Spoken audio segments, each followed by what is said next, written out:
हिमाचल प्रदेश के मुख्यमंत्री सुखविंदर सिंह सुक्खू ने शिमला में शुक्रवार को 312 शिक्षकों को नियुक्ति पत्र बांटे। इस मौके पर मुख्यमंत्री ने भाजपा पर तीखा हमला किया और मुख्यमंत्री ने कहा कि पूर्व भाजपा सरकार के समय प्रदेश का शिक्षा स्तर गिरा। कांग्रेस सरकार ने नीतिगत बदलाव करके प्रदेश को शिक्षा के क्षेत्र में 21वें स्थान से 5वें स्थान पर पहुंचा दिया। वहीं थुराग में राजस्व मंत्री के विरोध के बाद हुई फिर मामले में मुख्यमंत्री ने कहा कि कांग्रेस तिरंगे का अपमान कतई बर्दाश्त नहीं करेगी। मुख्यमंत्री ने कहा कि पूर्व की भाजपा सरकार ने केवल राजनीतिक लाभ के लिए प्रदेश में संस्थान खोले। चुनाव को देखते हुए जून 2022 में संस्थान खोले मगर कर्मचारी और शिक्षकों की नियुक्तियां नहीं की। उन्होंने कहा कि वर्तमान सरकार ने नीतिगत बदलाव करके शिक्षा क्षेत्र में बेहतर और प्रदेश की रैंकिंग को बेहतर किया है। शिक्षा के क्षेत्र में ओवरऑल रैंकिंग में हिमाचल को 21वें से 5वें स्थान पर पहुंचाया है। मुख्यमंत्री ने कहा कि जल्द ही प्रदेश के स्कूलों में शिक्षकों और छात्रों के लिए ऑनलाइन अटेंडेंस की सुविधा भी शुरू की जाएगी। वहीं राजस्व मंत्री जगत सिंह नेगी का विरोध जताने और उनके वाहन पर कपड़े जूते फेंकने के मामले में हुई एफआईआर पर मुख्यमंत्री ने कहा कि सरकार और कांग्रेस तिरंगे का अपमान कतई बर्दाश्त नहीं करेगी। मुख्यमंत्री ने कहा कि इन बीजेपी के लोगों ने राजस्व मंत्री जगत सिंह नेगी और तिरंगे का अपमान किया है। पूरे घटनाक्रम के पीछे कौन है, सरकार इस बात की भी जाँच करेगी।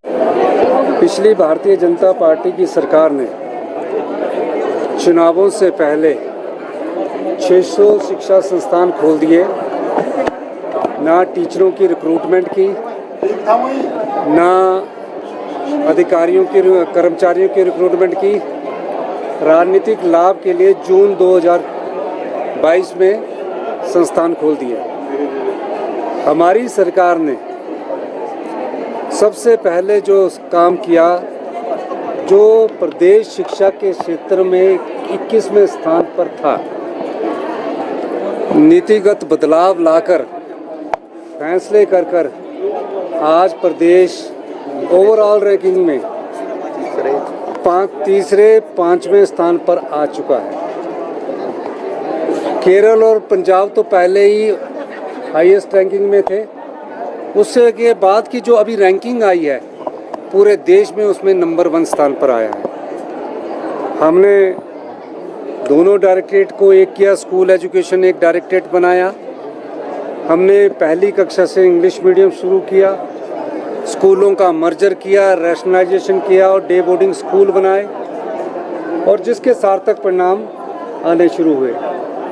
शिक्षक जो सरकारी स्कूलों में टेस्ट देकर आते हैं, पढ़े लिखे हैं, उन्होंने भी अपनी ड्यूटी को समझा और इस क्षेत्र में सभी शिक्षकों ने, टीचरों ने एकजुटता का परिचय देते हुए क्वालिटी एजुकेशन में इम्प्रूवमेंट किया। वो सब टीचर भी बधाई के पात्र है और इस दिशा में हम आगे बढ़े। और आज मुझे खुशी है कि 315 ड्राइंग टीचरों को हमने आज नियुक्ति पत्र भी दिया और ऑनलाइन अटेंडेंस स्कूल में बच्चों की भी और टीचर्स की भी का भी आज हमने शुभारंभ किया। सारा सीएम डैशबोर्ड पर आ जाएगा कि कितने बच्चे उस स्कूल में उपस्थित है, कितने टीचर कहाँ उपस्थित है। इस तरह शिक्षा में ये क्रांतिकारी बदलाव 2.5 साल में देखने को मिला। आने वाले समय में 5 बिंदु है जिस पर केंद्र हिमाचल प्रदेश की सरकार मुख्य कार्य कर रही है: शिक्षा, हेल्थ, ग्रामीण अर्थव्यवस्था, हाइड्रो और टूरिज्म। जिस प्रकार तिरंगे का अपमान भारतीय जनता पार्टी ने किया, जगत सिंह नेगी जी की गाड़ी में तिरंगा लगा था। जगत सिंह गाड़ी में अंदर बैठे थे, उनसे बातचीत होगी, ख़त्म हो गया। उसके बाद तिरंगे पर जूते फेंकना भारतीय जनता पार्टी को शोभा नहीं देता, उनके कार्यकर्ताओं को शोभा नहीं देता। तिरंगे का सम्मान के लिए कांग्रेस पार्टी ने बलिदान दिए हैं। राजीव गांधी, इंदिरा गांधी जी ने देश की एकता और अखंडता के लिए बलिदान दिए और तिरंगे का सम्मान करना सभी नागरिकों का दायित्व बनता है। और तिरंगे पर अगर ऐसा किया जाता है, उस कारण वो एफआईआर दर्ज हुई है। अब तिरंगे के अपमान के संदर्भ में क्यों ऐसा किया गया, किसके दिशा निर्देश पर किया गया, उसकी जानकारी प्राप्त करेंगे। जो निर्दोष होंगे उनको एफआईआर से मुक्त करेंगे। जो तिरंगे में शामिल होंगे नुकसान करने में, अपमान करने में, क्योंकि तिरंगा का अपमान हम नहीं सहन करेंगे, हमारी सरकार बिल्कुल सहन नहीं करेगी। कांग्रेस पार्टी तिरंगे का अपमान बिल्कुल सहन नहीं करती है।